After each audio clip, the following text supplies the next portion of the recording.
마태복음 5장 38절부터 42절까지 제가 읽습니다. 또 눈은 눈으로 이는 이로 갚으라 하였다는 것을 너희가 들었으나 나는 너희에게 이르노니 악한 자를 대적지 말라. 누구든지 내 오른편 뺨을 치거든 왼편도 돌려대며 또 너를 송사하여 속옷을 가지고자 하는 자에게 겉옷까지도 가지게 하며 또 누구든지 너로 억지로 오리를 가게 하거든 그 사람과 심리를 동행하고 내게 구하는 자에게 주며 내게 꾸고자 하는 자에게 거절하지 말라. 아멘. 산상수훈의 말씀을 볼 때는 크게 두 가지 이중적인 측면이 있다 하는 것을 먼저 생각해 보면 좀 도움이 되지 않을까 싶습니다. 어떤 면에서 산상수훈에는 두 가지 이중적인 측면, 극단적인 측면, 이중적인 측면이 있다. 하나는 산상수훈의 말씀은 반드시 지켜야 한다. 산상수훈의 말씀을 행해야 한다. 하는 측면이죠. 왜냐하면 산상수훈은 주님의 뜻이고 아버지 하나님의 뜻이기 때문에 그렇습니다. 어떻게 살아가는 것이 옳고 바른지 아버지 하나님의 뜻이고 주님의 뜻이기 때문에 그렇습니다.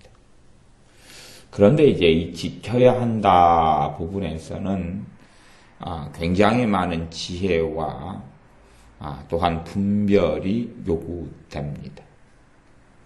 무슨 말인고 하니 산상수훈의 말씀이 난해하다 그랬지요. 난해하다. 왜 난해하다 그랬냐 그러면 그 성경 한 구절만으로 또는 몇 구절만으로 어떤 것을 가리킬 때에 그것으로 모든 이야기를 하고 있는 게 아니기 때문에 그렇습니다. 다시 말하면 하나님의 말씀은 66권입니다. 66권이에요. 산상수훈만 하나님의 말씀이 아닌 것이에요. 그래서 성경 해석의 원리 중에 하나는 성경은 성경으로 해석한다. 그 구절을 산상수훈의 어떤 구절을 해석을 바르게 하고 제대로 하려면 다른 말씀과 어긋나지 않아야 합니다. 다른 말씀과 충돌하지 않게 해석해야 된다. 그 말이에요. 가령 이제 오늘 말씀을 봐볼까요? 39절에 보면 나는 너희에게 이르노니 악한 자를 대적지 말라. 악한 자를 대적하지 말아라. 누구든지 내 오른편 뺨을 치거든 왼편도 돌려대라. 지금 악한 자를 대적지 말라 그랬으니까 오른편 뺨을 치거든 왼편도 돌려대라. 오른편 뺨을 치는 사람이 기본적으로 어떤 자라는 걸 전제하기도 합니까? 악한 자라는 걸 전제하죠? 그러죠? 악한 자를 대적하지 말아라. 하나님께서는 악한 자를 대적하는 걸 넘어서서 악한 자를 심판하십니다. 또한 신구약 성경 가운데 특별히 구약 성경에 하나님의 부르심받은 선지자들은 누구를 대적하여 말씀을 전합니까? 악한 자, 하나님을 등진 자, 하나님을 제대로 순종하지 않고 섬기지 않는 자, 물론 하나님의 백성을 포함해서 말씀을 전하고 선포하지만 악한 자에 대하여 회개하고 돌아오며 그들의 잘못과 악행을 고소하고 고발하며 정죄하며 드러내는 말씀들을 선지자들은 전해왔습니다. 우리 주님께서도 화 있을진저 바리새인들과 서기관들이여 그 악한 자들에 대하여 말씀을 전하셨습니다. 그들의 잘못을 적나라하게 지적하고 책망하셨기 때문에 대적했다. 그렇게도 당연히 말할 수가 있습니다. 실제로 주님께서 이 골고다 언덕길을 가시기 전에 대제사장에게 잡혀서 신문을 받을 때의 사건이 성경에 기록되어 있습니다. 한 하속 하나가, 대제사장에 속한 권속 하나가, 하인 하나가 우리 주님의 뺨을 쳤습니다. 그때 주님께서 다른 쪽 뺨을 돌려대신 것이 아니라 말씀하시기를 과연 무슨 죄가 있간데 그 죄로 어떠한 죄로 나를 치느냐. 내가 마땅히 죄를 지었다 하면 마저도 타당하고 맞지만 그러나 내가 무슨 죄가 있어서 치느냐 하시고 저항하시고 그렇게 이 하속에게 맞는 것을 주님께서 멈추게 하셨습니다. 봐보세요. 주님이 하신 말씀 하나님의 뜻입니다. 그러면 누가 지킵니까? 주님이 지키지요. 주님이 하신 모든 말씀은 아버지 하나님의 뜻입니다. 그럼 주님께서 아버지 하나님께서 하신 말씀 또 스스로 본인을 통하여 하신 말씀을 과연 지키지 않으시겠느냐 하는 것입니다. 사람들이 주님을 왕 삼으려고 했습니다. 그때 주님께서는 그들을 떠나가셨으며 거부하셨습니다. 악한 자를 대적지 말라. 왕 삼으려 그러면 그 악한 길을 걸어야 하느냐 하는 것이지요. 신약 성경의 말씀 가운데 그런 말씀이 있습니다. 악한 동무는 선한 행실을 더럽히나니. 악한 동무가 원하는 것은 악한 길입니다. 악한 길이에요. 악한 길을 걷기를 원합니다. 뒤에는 마귀의 역사, 하나님과 대항하고 제적하며 하나님의 길과 뜻과는 다른 길을 걷기를 원합니다. 과연 그것을 요구할 때에 그 길을 걸을 수 있을 것이냐 하는 것입니다. 또한 그것이 이 산상수훈의 본문의 말씀의 뜻이겠느냐 하는 것입니다. 결코 그렇게 될 수가 없습니다. 벨리알과 성령님께서 하나 될 수 없고 하나님의 자식과 마귀의 자식이 하나 될 수 없다라고 성경은 명백하게 기록되어 있습니다. 그렇기 때문에 산상수훈이 한 가지, 몇 가지 말씀만 나왔는데 그것만으로 이 산상수훈의 말씀을 다 해석할 수 없다 그랬습니다. 하나님의 말씀 66권은 다 동일한 하나님의 말씀입니다. 그렇기 때문에 말씀이 말씀을 보완하고 말씀이 말씀을 보충하고 말씀이 말씀을 규정지었고 말씀이 말씀을 조화롭게 합니다. 말씀이 어그러지지 않도록 카테고리를 지어줍니다. 그런 의미에서 다른 말씀으로 살펴야 한다. 그것입니다. 잠언 말씀에 너희는 보증을 서지 말라 그랬습니다. 그러면 봐보십시오. 42절에 보면 내게 구하는 자에게 주며 내게 꾸고자 하는 자에게 거절하지 말아라. 꾸고자 해요. 그 중에서 보증도 꾸고자 하는 것이고 구하는 것이죠. 뭐 해준다. 그러면 잠언의 말씀과 어긋나 버리잖아요. 잠언의 말씀이 하나님의 말씀이다 그랬습니다. 어긋나 버리잖아요. 그런 것은 될 수가 없다 하는 것입니다. 하나님의 말씀과 어긋나서 길을 가는 것은 사도 바울이 그렇게 말했습니다. 내가 사람에게 좋게 하랴 하나님께 좋게 하랴. 사람에게 좋게 하려 하였다면 하나님의 종이 아니니라. 하나님의 종이 아니다. 사도행전에는 얼마나 많은 이 유대인들이 복음을 증거하지 못하게 가로막았는 줄 모릅니다. 사도 바울 앞을, 바나바 사도 앞을 복음의 전파가 되지 않도록 얼마나 회방하며 핍박하였는지 모릅니다. 그들은 복음을 증거하지 않도록 협박하고 위협하기도 했습니다. 그들의 요구하는 것, 그들의 구하는 것을 결코 들어줄 수 없었고 들어주지 않았습니다. 그랬다면 하나님의 사도들은, 종들은 마귀의 종이 되는 길로 걸어가고 하나님을 배역하고 돌아섰던 것이 되었을 겁니다. 그러나 핍박에도 굴하지 않고 믿음의 길을 걸어갔습니다.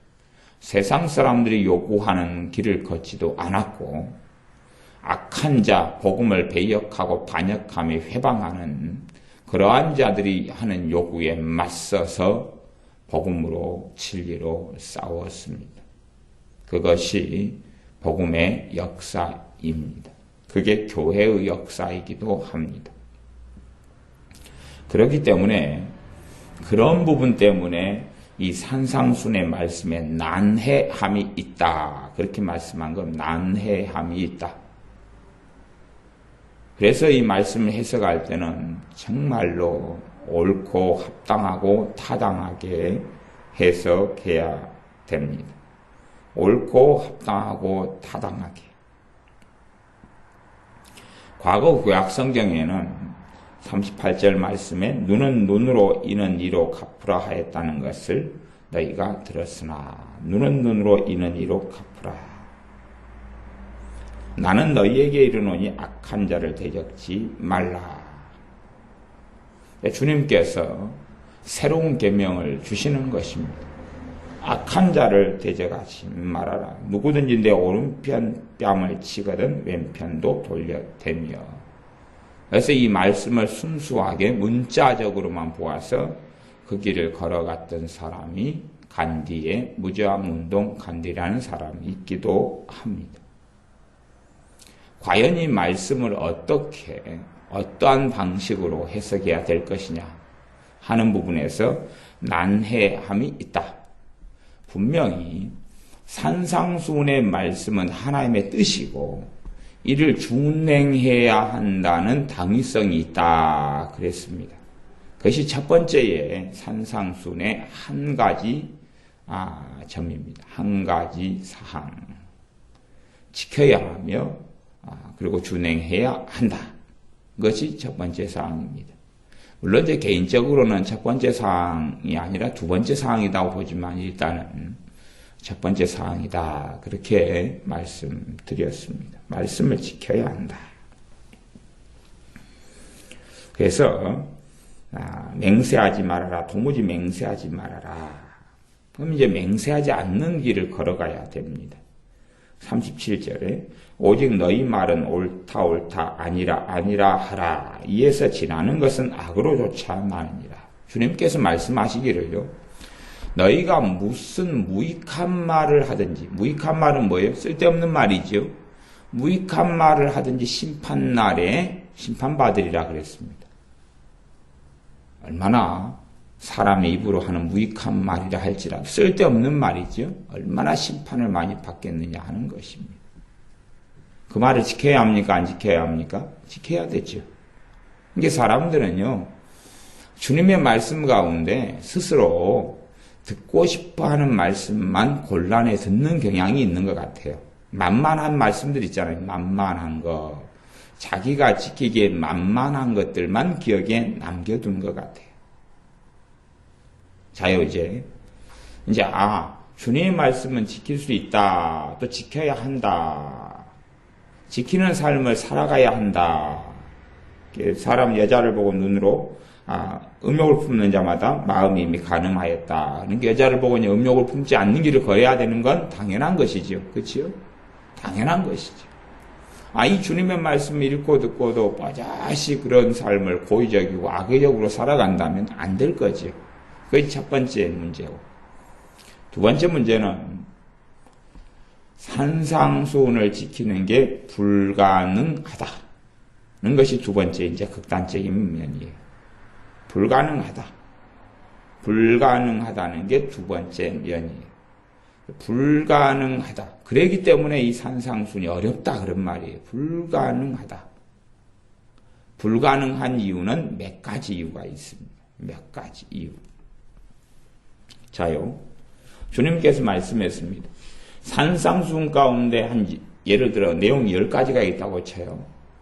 10가지 내용 가운데 한 가지 안 지키고 9가지 다 지켰어요. 지킨 거예요? 안 지킨 거예요? 안 지킨 거죠.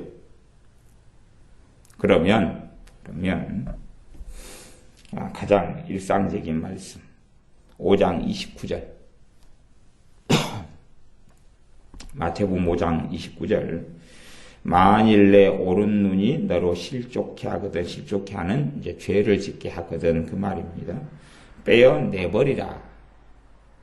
오른쪽 눈으로 죄 짓거든 빼어내버리라. 그럼 여자를 보고 음욕 품을 때 두 눈으로 다 그렇지요. 그지요? 그럼 빼어내버려야 되지요. 그러면 과연 어떤 믿는 사람 가운데 눈으로 죄 짓고 빼는 사람이 있습니까? 없습니까? 아니면 그게 가능합니까? 안 가능합니까? 가능하지 않지요. 불가능하지요. 불가능하죠.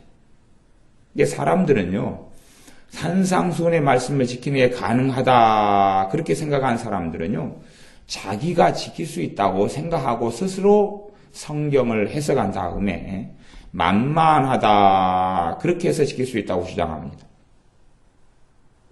심지어는요, 그렇게 주장하는 사람들은요, 나는 지켰다 그럽니다. 얼마나 끔찍한 일이니 나는 지켰다 그럽니다. 이건요, 교만 중에 교만이고 폐악 중에 폐악이고 거만 중에 거만이고 독선 중에 독선이며 광증 중에 광증입니다. 봐보세요. 이 백체 30절 또한 만일 내 오른손이 너로 실족케 하거든 찍어내버리라. 손이 실족케 한다 찍어내버리라. 아이들 입장에서 어제 치킨 3마리 먹었잖아요. 그러면 얘들 모여서 치킨 3마리를 먹었어요. 아이 때부터로 거슬러 가면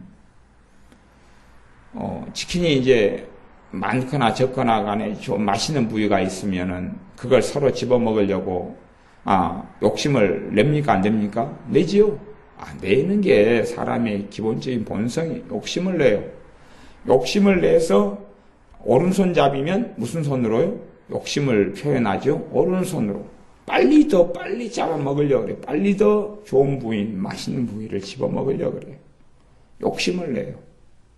먹을 것 앞에서 다른 사람을 배려하고 생각하기보다는 욕심을 부려요. 오른손잡이면 오른손으로, 왼손잡이면 왼손으로. 어린 시절을 보낼 때 욕심 안 부리고 보낸 아이가 있단 말입니까? 도대체 누가요? 물론 어른 되어서도 나름대로 절제하고 자신의 인격으로 조절하지만 도대체 욕심을 부리지 않는 사람이 어디 얼마나 있단 말입니까? 옷을 입어요. 그러면 주님께서 한 벌 옷 가진 사람은 그걸로 만족해라. 두 벌 옷을 가지지 말라. 세상에 그거 지키는 사람이 어디 있습니까? 정말로 한 벌, 두 벌로 살아가는 사람이 한국 사람 믿는 사람 가운데 과연 있단 말입니까? 과연 있단 말인가? 옷에 있어서 욕심을 부리지 않고 정말 나는 100% 한 번도 욕심 부린 적이 없다는 사람이 과연 있느냐 하는 것입니다. 과연 있느냐? 물론 옷에 대해서도 욕심 부리지 않고 살아가야 할 것입니다. 십계명 10번째 계명에 탐내지 말라, 욕심내지 말라지요. 탐심은 우상숭배다고 또한 말씀하지요. 욕심내지 않는 삶을 그리스도인이 걸어가야 되는 건 당위성이고 맞는 말씀이에요. 그러나 또 하나는 욕심에서 자유로워 욕심을 한 번도 안 부리고 또 앞으로도 안 부리고 살아갈 능력이 있느냐 하는 질문에 대한 것입니다. 그럼 불가능한 것이죠. 그러면 이제 주님의 말씀이 산상순으로 이야기한다면 욕심 부려서 오른손으로 옷을 집어서 입었습니다. 오른손이 범죄한 거죠. 물론 오른손만 범죄한 건 아닙니다. 생각으로, 마음으로, 눈으로, 욕심 부릴 때 눈으로 옷을 본 다음에 동계산 오른손으로, 아니 왼손잡이 왼손을 꺼내서 동계산하고 오른손으로 옷을 집어가 입을 것 아닙니까? 아니면 내가 꽃 욕심을 부린다 그러면은 오른손으로 눈으로 본 다음에 욕심 부려가지고 두 발로 걸어가가지고 그 다음에 오른손잡이니까 오른손으로 화분을 붙잡고 화분이 무거우면 두 팔로 붙잡고 끌고 갈 것 아닙니까? 그러면 이제 거기에서 화분 꽃 욕심 하나 부리면 기본적으로 해야 될 것은 두 눈알 뽑아버리고 그 다음에 다리로 걸어갔으니까 두 다리 잘라버리고 손으로 화분 들고 갔으니까 두 팔 잘라버리고 그러면 이제 기본적으로 우리 박종사님은 깨객 화분을 좋아하고 욕심을 요즘에 부리셨으니까 깨객 끝나는 거죠. 그렇죠? 아니 이제 문제는 자를 수가 없다는 극심한 문제에 이릅니다. 그래서 이제 도끼를 빌리러 가야 되거나 톱을 빌리러 가야 되는데 과연 누가 잘라줄 것이며 자르는 게 가능하겠느냐. 근데 아무리 어리석은 아이가 보더라도 이건 문자적으로 뻔한 말씀이잖아요. 그죠? 찍어내버리라는 말씀이지 다른 쪽의 유비나 비유가 아니다 그 말이에요. 명백한 말씀이에요. 명백한 말씀. 명백한 말씀. 그래서 산상수훈을 지킬 수 없다 그런 것이. 그러니까 없다는 의미에서 제가 몇 가지 의미가 있다 그랬죠. 지금 10개의 말씀 가운데 한 개라도 어기면 못 지키게 되는 거예요. 누구랑 계약을 했어요. 10개 조항으로 계약을 했어요. 그러면 계약 조항을 하나라도 어겼어요. 그러면 계약이 파기되는 것 아니에요? 그렇지요? 주님께서도 온 계명을 다 지키다가 하나 못 지키면 신약 성경에 모든 율법을 범한 자가 된다고 사도 바울을 통해서 말씀하셨어요. 그래서 제가 못 지킨다 그렇게 이야기하는 거예요. 또 다른 측면은 이 주님의 말씀이 사람을 죄인과 또한 범죄자로 가두어 놓습니다. 하나님의 은혜가 아니면 주님의 자비가 아니면 살 수 없는 죄인으로 가둬 놓습니다. 그렇기 때문에 실상은 내가 지금부터 지킬 수 있다고 착각할지 몰라도 과거에서부터는 전혀 지켜오지 않았습니다. 또 지금부터 지킬 수 있다고 가정하고 큰소리 치지만 과연 얼마나 그럴 수 있을 것이냐. 실상은 불가능한 문제가 됩니다. 성내지 말라 그랬다. 심판받게 된다. 노하지 말라 그랬다. 그게 산상수훈 마태복음 5장의 말씀 아닙니까? 그러면 이제 지금부터 노하지 않는 삶을 살아가야 한단 말이에요. 주님께서 염려하지 말라 그랬어요. 두려워하지 말라 그랬어요. 그런 삶을 살아가야 되잖아요. 그런데 계속 어기지요. 어기면서 두려워하지 않고 근심하지 않고 노하지 않는 삶의 길을 걸어간다 하는 것이에요. 이게 지금 자꾸만 어기면서도 그 길을 걸어가요. 실패하고 넘어지면서도 죄를 계속 지으면서 그 길을 걸어가요. 이것이 딜레마입니다. 이게 양 두 가지의 극단적인 면이다. 그렇게 제가 말씀드린 거예요. 이 말씀을 준행하고 지켜가면서 계속 어기고 넘어지고 자빠지지만 그 길을 걸어가야 돼요. 그런 면에서는 한 측면의 지켜야 된다 하는 면이 있고 지킬 수가 없다는 면이 있다 그 말이에요. 못 잘라내잖아요. 다리 못 잘라내잖아요. 팔 못 잘라내잖아요. 화내지 말라, 성내지 말라. 어느 정도의 믿음과 성령 충만과 은혜 속에 이르면 혈기를 다 없애버리고 줄여버릴 수 있는지는 모르겠지만 그러나 그때까지 이를 때까지는 혈기와 분노와 화를 때때마다 상황마다 부리고 낼 것 아닙니까? 나는 고상하니까 안 낸다. 그러면 억울한 모함이나 당해보고 사기 당해보고 어떠한 악한 사람 때문에 자식이 장애인이 되고 비참한 일을 당하고 나는 일들을 겪는다면 그가 과연 성내지 않고 화내지 않고 그렇게 평안하게 지날 수 있을 것이냐 하는 것입니다. 그래서 이 양 두 가지 극단적인 면을 산상수훈은 가지고 있다 하는 것을 기억을 해야 된다 그 말이에요. 하지만 지켜야 한다는 말씀도 이게 난해한 말씀이라는 것을 제가 설명을 할 수밖에 없는 거예요. 어렵다 하는 것이 어렵다. 왜 어렵느냐? 산상수만 가지고는 해석이 안 되기 때문에 그래요. 이게 잘못 이걸 행하다 보면 다른 하나님의 말씀을 어겨버리게 되는 일을 벌여요. 이 말씀을 내가 지키는데 다른 하나님의 말씀을 그걸 통해서 어겨버린다면 그 말씀을 오해한 거예요? 바르게 이해한 거예요? 오해한 게 되지요? 무슨 말 이해되지요? 내가 어떤 말씀을 내가 해석해가야 지키려고 그러는데 다른 말씀을 어겨버려요. 가령 여호사밧 왕이 겪었던 것, 악한 자와 연혼하고 아합왕과 연혼하고 아합 왕의 전쟁을 함께 수행해주고 그러면서 하나님의 진노가 임하였다 그랬어요. 아합 왕이 이웃으로서 사돈으로서 요구합니다. 내가 지금 전쟁을 하게 됐는데 함께 전쟁을 해주시오. 그러니 하나님을 경유하는 여호사밧 왕이 내 군대는 당신의 군대입니다. 당신의 전쟁은 바로 나의 전쟁입니다라고 거기에 끼어들고 관여했어요. 그때 선지자를 통해서 하나님 말씀하시기를 너가 악한 자와 함께 교제하고 악한 자를 사랑하는 것이 가하느냐? 그러므로 하나님께로서 진노가 너에게 임하시리다 라고 선고되었어요. 그러한 진노, 하나님의 진노를 받은 것이 여호사밧 왕에게 크게 두 번이 있어요. 악한 자와 함께 동행하고 악한 자와 함께 연혼하고 악한 자와 함께 살아가고 악한 자와 함께 교제하는 것. 물론 그 내용은 제가 전에도 설교를 했고 신구약 성경 전체에 나오는 하나님의 말씀 가운데 하나입니다. 그렇기 때문에 이 악한 자를 대적지 말라는 것이 도대체 어떤 의미가 될 것이냐 하는 것이 쉽지 않고 어려운 난해한 본문이다 그렇게 말씀한 거예요. 자, 이제 그러면 기본적으로 문자적으로만 한번 봐보자고요. 누구든지 내 오른쪽 뺨을 치거든 왼편도 돌려대라.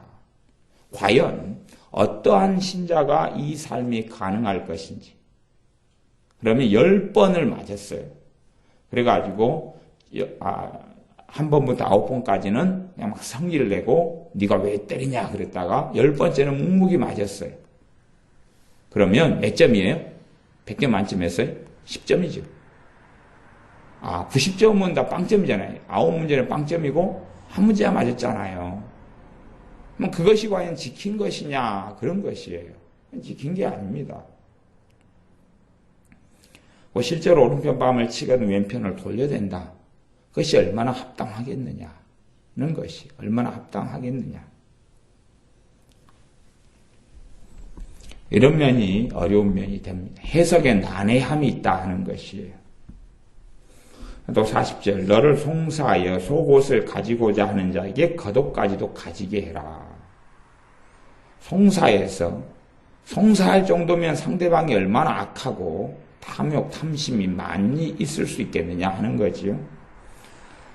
속옷을 가지고자 하는 자에게 겉옷까지도 가지게 해라. 이 말씀은 이제 누가 듣고 믿는다고 쳐요. 그 사람의 모든 걸 빼앗아 버리기는 얼마나 쉽고 좋습니까? 당신한테 달라. 나한테 당신 거 내놔. 그러면 다른 것까지도 내가 다른 것도 있어요. 이것도 가지십시오. 그리고 다 내놔야 될 거 아니에요. 그러니 얼마나 정상적인 삶을 못 살겠냐 하는 것이에요. 집이 한 채 있는데 그 집 내놔. 그러면 내놔야지. 그러면 내 자녀들은 내 가족은 어디로 가냐 그 말이에요. 길바닥에 추운 겨울에 얼어서 죽어야 되느냐 그런 것이죠. 청지기로서 누구에 대한 청지기의 사명이 먼저냐 하면 가족에 대한 청지기가 먼저지요. 타인이 아니라요. 가족의 보금자리인 집 한 칸밖에 없는데 한 채밖에 없는데 그걸 내놔라 그러면 그걸 주고 가족을 굶게 하고 길바닥에 내앉게 하는 게 맞는 것이냐 하는 것이에요. 그렇게 따지면 이 사회에서 아무런 경쟁도 하지 못합니다. 회사에 취직하려고 원서를 내요. 신입사원으로 원서를 내요. 그러면 경쟁률이 많지요. 경쟁률이 많다는 것은 다 그것을 원한다는 이야기, 원하지 않는다는 이야기예요. 원한다는 이야기지요. 경쟁률 5대1, 10대1. 그러면 이 말씀을 문자적으로 지키려는 사람은 회사에 원서 내야 돼요? 안 내야 돼요? 안 내야지요. 공무원 시험 보려면 경쟁률이 10대1 막 그러잖아요. 그럼 원서 내야 돼요? 안 내야 돼요? 안 내야지요. 다 그것을 원하니까 나는 그것을 거절해야 되잖아요. 이해되세요? 좋은 대학에 가려고 그래요. 다 거기를 가려고 그래요. 이게 좋은 대학 가야 돼요? 안 가야 돼요? 안 가야 되잖아요. 성경을 다 사람들이 자의적으로 자기 마음 먹는 대로 해석을 마음대로 해버리니까 생각을 깊이 있게 하지 않는 것 같아요. 자기가 지킬 만한 부분으로 적용을 해버리는 거예요. 이게 얼마나 재밌는지 몰라요. 하지만 현대사회에서는요, 이것을 이 극단적으로 해석하면요, 굶어 죽어야 됩니다. 극단적으로 해서 굶어 죽어야 돼요. 직장, 직업, 공무원 아무것도 될 수 없어요. 심지어 그냥 삼류대학이라도 경쟁률이 많기 때문에 아예 기억되지 않는 폐교가 되어지고 쓸모없는 비리로 가득한 온상이 되는 이런 이상한 대학교 같은 자리 말고는 다 경쟁률이 2대1, 1.2대1, 1.5대1이다 그 말이에요. 괜찮은 데는, 조금 괜찮은 데는 경쟁률이 있어요. 다 포기해야 된단 말이에요. 그들이 그 자리를 원하잖아요. 어떤 사람이 그 자리를 원하잖아요. 그러면 내어줘야지요. 그것이 지금 이 본문을 문자적으로 본다면 앞뒤꼭지 잘라내고요. 앞뒤꼭지 잘라낸다는 이야기는 다른 성경을 제외하고 그냥 이 본문 이것만, 성경의 전체 문맥이 아니라 그냥 이것만 볼 때는 그렇다 그 말이에요. 이것만 볼 때는 그렇단 말이에요. 세례 요한을 바리새인 서기관들이 마음대로 이용하고 조종하려 했습니다. 그러나 세례 요한은 조종당하는 길을 걷지 않았습니다. 세례 요한을 헤롯 임금은 감옥에 가둬놓고 자기 입맛에 맞게 그를 바꾸려 했으나 세례 요한은 그 길을 걷지 않았습니다. 그런 것이 나아가서 요셉을 자기 마음에 원하는 대로 하려 했으나 요셉은 그 길을 걷지 않았습니다. 하나님의 사람들이 걸었던 길은 그런 것입니다.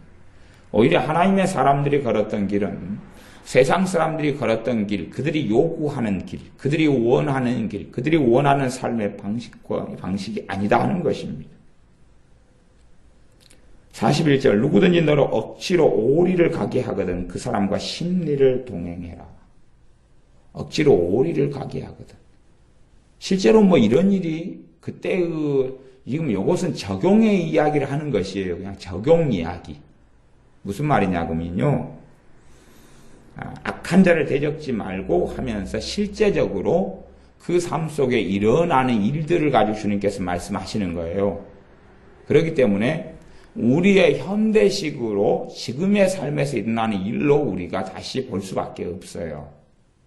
당시에는 이런 시기의 삶이 됐는데 지금에서의 삶은 이것과 다르다 그 말이에요.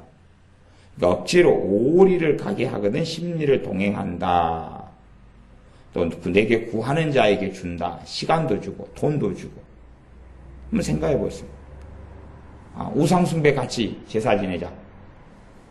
제사 지내자. 절해라. 죽은 조상에게 절해라. 제사 지내자. 그러면 이제 구하잖아요. 거절하지 않아야지요. 액면그대로 그렇게 따지면 거절하지 않아야 되잖아요. 다른 말씀을 제거해 버린다면 우상숭배 하자고 해줘야 되잖아요. 신천지, 이단, 정명석, JMS, 통일교, 여호와의 증인, 또 요즘에 이상한 이단 사이비들 많아요. 와가지고 가자, 무료 성경 공부하자, 신천지에 들어가자. 그럼 거절해야 돼요, 안 해야 돼요? 안 해야 되잖아요. 가자 그러면 안 해야 되잖아요. 그 길을 걸어가야 되잖아요. 그것이 맞느냐 하는 것이죠. 이게 맞지 않잖아요. 틀리잖아요. 명백하게 틀리다는 걸 상식적으로 알 수 있잖아요. 그렇기 때문에 액면그대로 이 구절만 가지고 문자적으로 지킨다. 그렇게 가버리면 하나님을 배역하는 자가 되기가 십상입니다. 그걸 무식하면 용감하다 그러는 거예요. 무식하면 용감하다. 이 구절만 가지고 문자적으로 지켜야 한다 그러면 문자적으로 지켜야 한다는 문자적인 의미가 성경을 오해하고 착각하고 그리고 오석하고 잘못 해석해서 마음대로 자기의 길을 걸어가게 되는 것이에요. 그렇기 때문에 제가 난해한 본문이다. 일단 이렇게 알고 접근하라 그랬어요. 정말로 비싼 그냥 그 옛날 고려 청자 한 점에 한 2억 원 정도 하는 고려 청자가 있다. 그럼 어떻게 다루어야 돼요? 정말 조심히 다루어야 되죠. 맨날 제 강대상에 있는 컵 씻다가 그렇게 깨먹고 막 이렇게 해먹는 식으로 다루면 안 된다 그 말이에요. 그렇게 다루어 버리면 2억짜리 고려 청자를 그냥 가볍게 다루어 버리면 그냥 와장창 깨져서 2억이 한순간에 날아가는 거란 말이에요. 그 귀한 고려 청자가 한순간에 날아가는 거예요. 지금 이것과 비슷하게 다루어야 돼요. 어떻게 해요? 주의하고 조심스럽게 다루어야 되는 말씀이 이 산상순의 말씀이 되어진다 그 말이에요. 다시 이야기하면 표현하자면 양날선 검과 같은 말씀이래요. 양날선 검. 양날이 서 있는 것은 굉장히 위험하지요. 굉장히 위험해요. 내가 다치기도 쉬워요. 검을 가진 사람을 다치게 하고 상대방도 다치게 할 수가 있어요. 그래서 굉장히 주의가 요하는 것이 이 산상순의 말씀들이에요. 그렇기 때문에 실제로 산상순을 이용한 미혹들은 앞으로 지금까지도 많이 있어 왔어요. 앞으로도 굉장히 팽배하게 될 거예요. 왜냐하면 마귀는요, 깨닫기 어렵고 알아먹기 어렵고 위험한 것들을 부주의하게 다루기를 원하거든요. 난해한 것, 오해하고 착각하는 것, 어려운 것을 마음대로 해석하고 다루어서 멸망의 길로 이끌기를 원하거든요. 그게 마귀가 역사 이래로 해왔던 방법이에요. 역사 이래로 신자들을 공격해왔던 방법이에요. 그렇기 때문에 이 복음서의 말씀을 바르게 해석하려면 최소한 기본적으로 사도 바울의 바울 서신들 같은 말씀을 통하여 조명해 보아야 되는 것이에요. 서신서들을 통하여 조명해 보아야 돼요. 거기에서 어떻게 하는 것이 하나님의 뜻인지 명백하게 지금 나와 있는 것들로 조명해 보아야 돼요. 그래야지만이 이 산상수훈을 안전하게 그리고 고려청자면 고려청자의 가치를 유지하고 지킬 수 있다 그런 말이에요. 그렇지 않으면 함부로 다루다 보면 자동차 아주 비싼 것이 교통사고 나서 니도 죽고 나도 죽고 하는 것처럼 그렇게 되어진다 하는 것입니다. 그래서 제가 특별히 마태복음 5장의 말씀을 계속 할 때는 제가 반복적으로 했던 이야기가 뭐냐면 난해하다 어렵다 그렇게 자꾸 이야기했어요. 믿음이 성장한 사람도 알아먹기 어려운 난해한데 영적인 어린아이가 도대체 얼마나 알아먹을 수 있겠느냐 하는 것이 거의 못 알아먹습니다. 그래서 영적인 어린아이일수록 다른 성경 말씀을 모르잖아요. 이것만 붙잡고 살아가면 그냥 죽으란 이야기예요. 죽어버리란 이야기예요. 온갖 사기, 조폭, 잘못된 대로 끌려가는 것. 누가 와서 나랑 같이 이 사업합시다. 근데 그 사업은 하나님이 인도하고 주신 게 아니에요. 근데 해야 되잖아요. 하자 그러니까. 구하는 자에게 억지로 오리를 동행하거든 심리를 동행하라 그랬잖아요. 이 사업 나와 같이 합시다. 예, 그러지요. 그래서 그 사업을 같이 한다 그 말이에요. 가고 어려움을 자초하고 고통과 고난 속에 들어가 버려요. 그래서 하나님 나 이렇게 순종했는데 왜 나 고통스럽습니까? 그러면 정신 나간 사람이잖아요. 그래서 신자들이요 가장 기본적으로 배워야 될 게 뭐냐 하면 성령님의 인도하심을 배워야 돼. 그걸 모르면 정말로 영적으로 성장을 하지 않아 버려요. 성령님의 인도하심을 모르면 영적으로 성장하지 않아요. 성령님의 인도하심을 모르면 주님을 닮아가지를 않아요. 요즘에는 이제 나중에 좀 지나면 7장 정도나 가면 또 말씀이 나오고 그러지만 요즘에는 원체 그 좁은 길로 걸어가라 그 말씀을 가지고 자의적으로 마음대로 해석하는 것이 너무 많은 것 같아요. 너무 많아요. 그래서 이 산상수훈 가지고도 좁은 길 걸어가라고 맨날 가르치는 사람들을 제가 보는데 아주 그냥 사이비 같은 사람들이 많아요. 원체 잘못된 걸 해석하는 사람이 많아요. 그냥 자기가 산상수는 어떤 말씀을 이렇게 해석해 놓고 그걸 좁은 길로 형을 내립니다. 그리고 그걸 따라가는 길이 좁은 길이다 그래요. 주님께서 좁은 길, 좁은 문을 통해서 그 길을 세상 사람들이 찾지 않는 길을 걸어오라. 그것은 누구를 따르는 길입니까? 주님을 따르는 길이 좁은 길이지요. 주님을 따르는 길이 좁은 길이에요.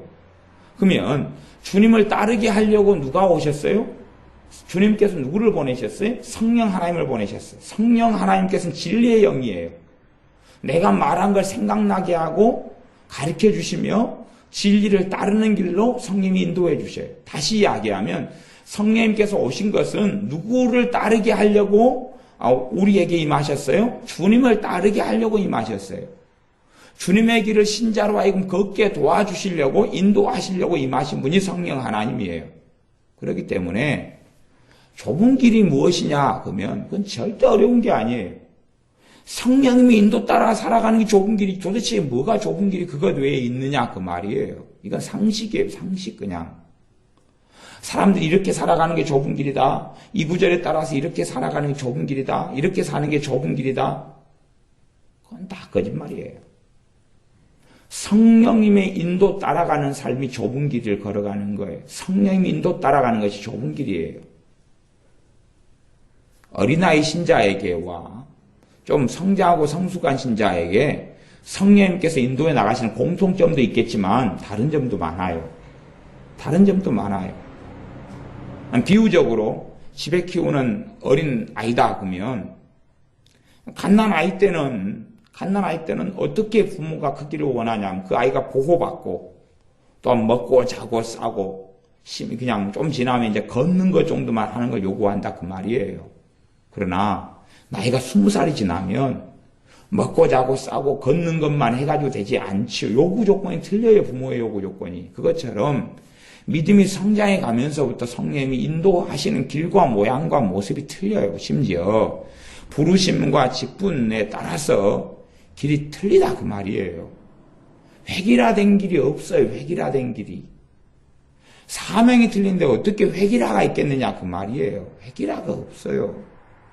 모양 모습도 달라요. 물론 하나님의 말씀이라는 공통 분모가 있어요. 그걸 통해서 하나님의 말씀을 이루는 삶으로 성령님이 이끌어 가시고 인도해 가시지요. 그런 공통점이 있지만 실제 그 삶은 너무나 다변화되어 있고 다양하고 모습과 모양과 성품과 신앙의 수준, 믿음의 수준이 틀리고 다 다르기 때문에 결과적으로는 다른 모양으로 나타날 수밖에 없다 하는 것이에요. 그래서 성령님께서 이끌어 가시는 성령의 인도하심을 신자가 반드시 깨달아가고 알아가야 됩니다.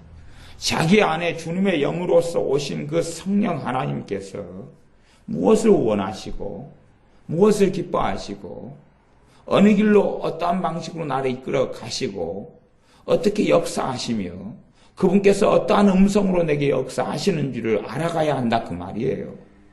깨달아가야 돼요. 물론 성령 하나님께서 우리로 하여금 끊임없이 주목하게 하시는 것이 주님의 말씀에 자꾸 주목하게 만들어요. 하나님의 말씀을 주목하게 만들어요. 꿈과 환상과 예언과 신비한 체험이 아니에요. 신비한 체험을 했다 해도 그것이 말씀의 영광을 돌리는 신비한 체험이 진짜 주님으로부터 온 것이에요. 말씀의 영광을 돌리지 않고 하나님의 말씀의 진리가 입증되지 않는 방식으로 말씀을 무너뜨리고 왜곡하고 곡해하는 스타일로 무슨 신비한 체험이 왔다 그러면 그건 절대 주님께로부터 성령 하나님께로부터 올 수가 없잖아요. 요즘에는 갈수록 신비한 체험만 했다 그러면 하나님 말씀을 무시하고 왜곡해요. 그래서 저는 참 신비한 체험한 사람들이거나 또 은사를 받은 사람들 가운데 많은 사람들을 우려합니다. 왜 우려하냐 그러면요. 신비한 체험을 하면 자기가 무엇이나 된 줄로 알아요. 아니면 무슨 은사를 받으면 자기가 무엇이나 된 줄 알아요. 하나도 뭐 된 거 없거든요, 그냥. 꿈과 환상을 보면 뭐 된 줄 알아요, 자기가. 꿈과 환상 은사로 오는 것이 많거든요. 무엇을 본다 해서 자기가 뭐 대단하고 위대하기 때문에 보여준 거 아니거든요. 그런데 자기가 뭘 보았다, 느꼈다 하면 자기는 뭐 위대한 사람이 된 줄 알아요. 이게 그들이 가지고 있는 샤머니즘이고 그들이 가지고 있는 개인주의고 그들이 가지고 있는 오만이고 교만이고 독선의 부추기죠. 물론 자기가 그 길을 걸어가는 거예요. 그냥 나는 특별한 사람이라고 착각하고 생각하는 거죠. 심지어는 말세 위대한 사명을 받았다고 생각하는 사람들 얼마나 많은 줄 몰라요. 근데 전혀 그것하고는 상관없는 거죠. 하나님이 뭔가를 보여주셨다 해도 그 앞에 엎드리고 경배하며 그분께 영광 돌리는 게 아니라 자기를 드러내고 나는 이런 사람이다 하고 그 길을 걸어가는 사람이 너무 많은 거지요. 그럼에도 이제 이 산상수훈의 말씀 5장 38절부터 42절까지 이 말씀을 우리가 기본적으로 염두에 두어야 돼요. 그 가운데 어떻게 성령님이 이끌어 가시는가를 경험하고 체험해야 돼요. 경험하고 체험해야 돼요. 저는 개인적으로 내게 구하는 자에게 주며 내게 꾸고자 하는 자에게 거절하지 말라. 근데 저는 개인적으로 이런 부분에 있어서 여러 가지 실패도 해보고 또 실수도 많이 해보았습니다. 이제 우리 교회는 그래도 얻으러 오는 사람이 많으니까 노숙자들이 많으니까 기본적으로 저도 어려움을 좀 많이 겪은 사람 가운데 현대 젊은 계층으로서는 저도 어려움을 좀 겪은 사람에 들어갔어요. 그래서 어려운 사람이 오면 거절하는 것을 거의 하지를 못해요. 그냥 제가 살았던 경건성 문제가 아니라 제가 살았던 경험 때문에 그런 것도 있어요. 근데 노숙자들이 오면 또 뭘 구걸하러 오고 뭐 타러 오면 잘 거절을 잘 못해요. 또 달라고 하는 것을 또 달라고 오면 더 많이 챙겨주는 경향이 있어요. 근데 그렇게 살아가는데 전에도 노숙자 남자들이 한꺼번에 여러 명이 교회를 다녔던 적이 있잖아요. 조금 다니니까요. 그 다음에 와가지고 이제 저한테 협박하고 다니잖아요. 협박. 수일러라서는 자기 50만원 내놔라. 매달 50만원씩 자기 전과자인데 50만원씩 내놔라. 하고 협박을 하는 거예요. 또 자기 한 사람 협박이 아니라 또 자기 아내를 데리고 와서 뭐 살아야 되는데 30만원씩 매달 그 여관비가 필요하다. 그건 내놔라. 이 사람이 이러고 저 사람은 50만원 내놔라 그러고 우리 같으면 작은 교회에서 내놓는다 하는 것 자체도 하나님 기뻐하지 않고 왜냐하면 저런 사람들은 전혀 불로소득, 노력하지 않고 살아가는 사람들이거든요. 이용하고 살아가는 사람들이죠. 들어보니까 뭐 우리 동네야 뭐 한 30만 밖에 안 되는 좁은 동네니까 50만 원 달라고 전과자다고 협박하고 다니는 사람이 우리 교회 식구들도 벌써 한 2명 정도는 그 등을 치고 사기를 친 사람이더라고요. 그러니까 얼마나 좁아요. 그렇게 해서 끊임없이 사람을 등쳐먹고 속이려고 살아가고 교회에 들어와서도 그러는 거예요. 그러니까 어느 날은 수요일 예배 마치고 기도하는데 목사님 나 좀 봅시다. 그래서 50만 원 내놓으시오. 매달 50만 원 나 반값 필요해요. 당신 안 내놓으면 어째요? 그리고 협박을 하는 것이요. 뭐 당신 내놓으면은 새벽기도 내가 나가주겠고 내놓으면 교회 청소해주겠어. 청소해주러 올까봐 끔찍한 것이. 그러니까 그렇게 그렇게 구하는데 그걸 주는 어찌 되겠어요? 교회는 난리가 나는 거예요. 주면 그때부터는 정상적인 신자들 신앙생활을 못하는 거예요. 아주 악질적이고 악의적인 사람이거든. 예전에 어떤 노숙자가 와서 자기의 강경화 영수증을 보이고 힘들고 병원비 가야 된다 해서 그때 그래도 20만 원인가 15만 원인가 얼마 챙겨줬어요.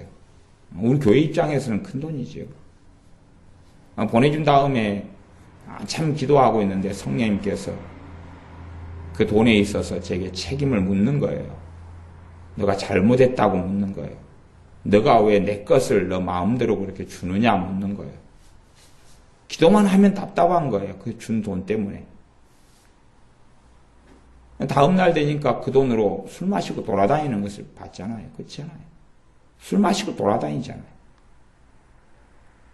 그러니까 그 사람이 왔으면 그 사람 예를 들어 한 5천 원짜리에 그냥 5천 원만 주면 되는 거예요. 5천 원만. 한 끼 먹을 돈. 그런데 그가 요구한 대로 주는 거예요. 충분하고 넉넉하게. 그랬더니 주님께서는 기뻐하지 않아 버리는 것이. 그러니까 그런 성령의 인도하심과 이끌림을 모를 때는 얼마나 실패하고 얼마나 잘못되게 나가고 자의적으로 나가요. 스스로 고난을 자초하죠. 대신에 그런 스스로 고난을 자초하는 것은 자기가 의롭다는 것으로 드러내기가 꽤 좋습니다.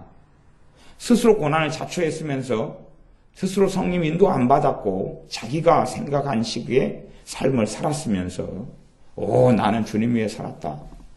나는 이래서 고난받았다. 나는 이래서 좁은 길을 걸어간 게 아니라요. 성령님과 다른 길을 걸어갔고 반역하는 길을 걸어간 거거든요. 근데 그런 것들을 많은 사람들이 나는 좁은 길을 걸어갔고 주님 위해서, 주님 영광 위해서 고난을 받았다 그러더라고요. 얼마나 광증이 많이 걸린 사람이 많은지 몰라요. 그러니까 스스로 생각한 좁은 길의 개념을 해놓고 자기가 자의적으로 그런 길과 모습을 비슷하게 만드는 거예요, 자기를. 성령의 인도는 전혀 그렇게 나타나지 않는데.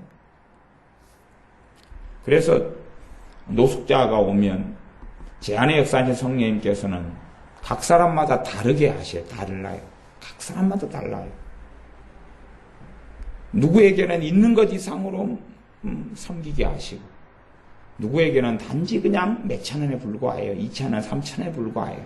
누구에게는 몇만 원이고 몇십만 원이고 달라요. 그냥 달라요. 옛날에는 노숙자들이 오면 다 있는 대로 다 이렇게 많이 최대한 해가지고 줬어요.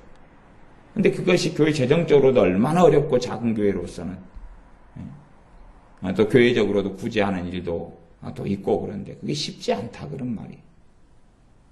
그런데 그걸 나아가서는 주님이 기뻐하지 않아버리는 것이 그런 거 기뻐하지 않아요.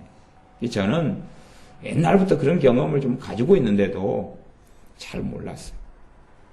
잘 모르고 오는 경우가 많아요. 왜냐하면 스스로 생각하니까 성령의 인도하심이 주님의 길을 걷게 하는 건지 잘 모르니까 그러는 것이. 제가 예전에 예를 들어 고등학교 때 옛날 이야기 하나 할게요. 고등학교 때 이야기를 하면 어려운 사람 또 장님 소경들 길에서 동전바구니 놓고 또 엎드려서 기어가고 하는 사람을 만나면 종종 우리 육교 옆에서 자주 구걸하잖아요. 그러면은 제 호주머니에 있던 걸 다 꺼내줬어요. 전부 다 꺼내줬어요. 옛날에는 뭐 토큰 또 승차권 뭐 이런 거 다 꺼내줬어요. 그렇게 몇 번씩은 그렇게 꺼내주는데 별 문제가 없더라고요. 또 제가 쪽성경을 항상 가지고 다니면서 읽는데 그것도 꺼내가지고 줬어요. 뭐 보든 안 보든 내가 가진 중요한 건 다 소중하다고 생각하는 건 다 꺼내줬죠. 그렇게 몇 번 한 다음에 그 다음에 어느 날 주고 난 다음에 성령님께서 저를 책망하시더라고요. 네가 잘못했다고 책망하시더라고요. 그러니까 그걸 한 다음에 그런 것을 뭐 그때 고등학교 때 이후로도 여러 번 겪는데도 불구하고요. 그걸 다 이해를 하지 못하는 거예요. 이해를 못해요. 알 것 같으면서 모르고 모를 것 같으면서 하여튼 모르고 그러는 것이. 사람들은요. 성령님이 인도하심과 이끌리심이 말씀을 지키고 준행하게 하는 것인 줄 몰라. 그걸 잘 경험하다 보면 그 성령님이 인도하심과 이끌리심 속에서 말씀을 이제 좀 더 균형 있게, 좀 더 지혜롭게, 좀 더 타당하게 해석하게 되는 길을 걸어가요. 그렇지 않으면 모른다 그런 말이 몰라요. 이 말씀의 해석이요. 초신자가 하나님 말씀을 정상적으로 정확하게 다 해석할 수가 없어요. 그게 가능하다면요. 생각해 보세요. 사람들은요. 성경만 이렇게 들여다보고 있으면 해석이 다 가능할 줄로 알아요. 이게. 얼마나 어리석은지. 이건 상식이 없는 거예요. 상식. 커먼 센스. 상식이 없어요. 상식이 없어요. 아니 덧셈, 뺄셈, 곱셈, 나눗셈도 난 못 배웠는데 미적분 다 풀 수 있다 그러면 그건 몰상식한 거잖아요. 상식이 없잖아요. 요리 하나도 안 해봤으면서 요리책 뭐 100가지 요리를 쫙 그림으로 보면 자기가 다 요리할 수 있다 생각하면 그건 정신병이잖아요. 하나님 말씀은 그것보다 더 어렵거든요. 말하자면 믿음이 성장한 것만큼 말씀이 보이고 깨달아질 수밖에 없는 거예요.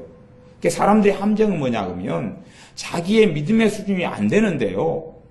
믿음의 수준을 넘어서서 믿음의 분량을 넘어서서 생각하려는 거예요. 믿음의 분량을 넘어서서 깨달으려 하고 지식을 가지려 그러고 알려 그래요. 그러면서 멸망하고 무너지죠. 사도 바울의 말씀에 대해서 베드로 사도가 말씀한 것이 있어요. 사도 바울의 말씀이 덜 어려운데 그걸 억지로 풀려다가 멸망에 빠진 사람들이 있다라고 이야기했어요. 그런 것처럼요. 성경을 자의적으로 마음대로 성령 역사하지 않고 믿음의 분량이 안 되는데 마음대로 해석해요. 눈에 보이는 건 내가 다 해석할 수 있지. 그러는 거예요. 성령님께서 해석하도록 역사 안 하시거든요. 왜냐하면 수준이 안 돼. 못 알아먹어요. 못 알아먹어. 인자 태어난 아이에게 인자 태어나서 말도 못하는 아이에게 1, 2, 3, 4 2는 2, 2는 4, 2, 3은 6, 2, 4, 8, 2, 50, 2, 6, 12 구구단 가리키고 수학 가리키면 알아먹겠냐 그 말이에요. 못 알아먹거든요. 이 상식적인 자연적인 세계에서는.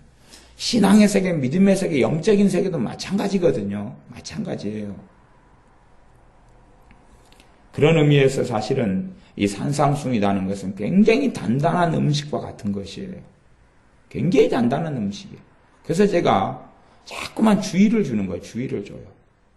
왜냐하면요. 잘못 해석하게 되면요. 신앙에 혼란과 혼동이 오는 말씀이 산상순의 말씀이 많아요. 많아요. 그렇기 때문에 주의를 주고 또 주의를 줄 수밖에 없어요. 근데 사람들은 너무나 쉽게 생각하는 것 같아요. 너무나 똑똑하고 잘난 사람들이 많은 것 같아요. 그러면서 스스로 산상순의 말씀 몇 개를 가지고 이걸 지키는 것이 좁은 길이다 그러는 것이. 그러면서 다른 성경의 말씀을 다 무너뜨려 버려요. 어떤 사람은요. 이 산상순 말씀이나 아니면 사복음서 말씀 외에는 하나의 말씀이 아니다 그런 사람들도 있어요. 그런 사람이 한국에도 이제 여럿이 있다니까요. 이건 복잡한 세상이 됐어요. 그래서 좁은 길을 통해서 좁은 길이라는 명목 속에 미혹들이 굉장히 많아졌어요. 그걸 이용하기 딱 좋은 게 산상순이에요. 그러면서 그걸 주장하는 사람들은요. 핵심은 그거예요. 나는 지킨다. 그러면서 주장해요. 그건 교주가 되는 거예요. 교주가. 나는 지킨다. 그러면서 하는 거예요. 오른손 끊었냐? 그러면 나는 오른손 죄 한 번도 안 지었다. 그러니까 손을 잘라낼 필요가 없었다. 그러죠. 눈알 왜 안 뽑았냐? 난 눈으로 죄 진 적이 한 번도 없으니까 눈알 안 뽑았다. 그러는 거죠. 편리하죠. 자기 식에 맞도록 해석해서 자기는 안 범했고 안 지었다. 그러는 거예요. 그런데 주님의 말씀에요. 아무도 안 걸린 사람이 아무도 없어요. 아무도 없어요. 이 말씀을 퍼펙트하게 앞으로 지킬 사람도 아무도 없어요. 아무도 없어요. 심지어 완벽한 성령 충만이 와도요. 이 산상수는 5장 한 장만 가지고 이야기해도 못 지켜요. 사실은 못 지킵니다. 불가능해요. 제가 두 가지 측면에서 지금 한 가지를 이야기하는 거예요. 불가능해요. 불가능해요. 우리가 이 말씀을 지켜가는 길을 걸어가지만 불가능해요. 불가능해요. 그래서 어렵다, 난해하다는 것을 기본으로 항상 알고 가야 됩니다. 그래서 구약성경에 눈은 눈으로 이는 이로 갚으라. 눈은 눈으로 이는 이로 갚으라. 그러면 이제 39절로 들어가서 악한 자를 대적지 말라. 그러면은 군인이에요. 형사예요. 경찰이에요. 어떻게 할 거예요? 어떻게 할 거예요? 강도. 누가 어디 집에 강도가 들어왔어요. 내가 형사인데 강도가 들어왔다고 얼른 신고받고 강도가 칼로 일가족을 막 5명을 죽이고 있어요. 죽이고 있어요. 그러니까 가니까 강도가 현장에서 막 칼 휘두르고 막 찌르고 있어요. 어린아이를 찌르고. 나 형사예요. 갔어요. 강도 칼을 휘두르면서 오지마 오지마 그랬어요. 악한 자 대적하지 말라 그랬죠. 예, 알겠습니다. 선생님 안녕히 계세요. 계속 수고하세요. 돌아가요. 그렇게 하라는 이야기 아니에요? 웃기지 않아요? 그러면 법은 아무도 준행할 수가 없어요. 재판관, 재판석에 서면 다 악인들이 죄인들이 섰잖아요. 강도, 살인범, 사기꾼, 그 사람들이 재판장에 섰잖아요. 변호사는 그들을 위해서 변호하고, 그럼 재판관은 어떻게 변호해야, 어떻게 재판해야 돼요? 악한 데 대적하지 말라 그랬잖아요. 오, 살인범, 당신 가고 싶은 대로 가시오. 그래야 될 거 아니에요. 감옥을 지키는 교도소, 교도관들, 악한 자들이 다 들어왔지요. 죄인들이 들어왔고, 악인들이 들어왔죠. 죄수들이 들어왔어요. 놔줘. 그러면 이제 간수가 놔줘야 돼, 안 놔줘야 돼? 놔줘야지요. 생각을 해봐야 돼요. 도대체 뭐가 상식인지, 도대체 뭐가 그런지. 그러기 때문에 이 상식이 몰상식하면요, 마음대로 해석해가지고 이상하게 만드는 거예요. 그래서 이단이 나오고 사이비가 나오는 거예요. 그래서 어떤 이단들은 군대도 안 가잖아요. 왜? 총 들고 사람 사랑하라 그랬는데 총 들고 사람 죽이는 전쟁 연습 못 한다 그래가지고 그러는 거예요. 아마 그 사람은요, 살인마가 들어와서 자기 가족 다 죽여버려도 총 안 들 거예요. 아니요, 전 전쟁 나면 총 듭니다. 난 전쟁 나면 싸우러 갈 거예요. 전쟁 나면 폭탄 터뜨리고요, 북한군하고 싸울 거예요. 죽일 거예요. 요즘에 전에 영화 하나 나왔죠. 프리처? 무슨 프리처예요? 모건 프리처. 총을 든 목사님. 그래서 수단인가 어디서 총을 들면서 고아를 구출하고 노예병으로, 소년병으로 끌려가는 아이를 구출해내죠. 고아를 키우고요. 그게 성령님의 바른 역사예요. 그게 바른 역사예요. 그러니까 요즘 들어와서 요즘 세상에서 거의 사라진 은사가 여러 가지가 있는데 그 중에 하나가 전쟁의 은사예요. 전쟁의 은사. 하나님은 전쟁의 신이고 전쟁에 능한 여호와고 발을 가리켜 활을 쏘게 하시는 분이 하나님이에요.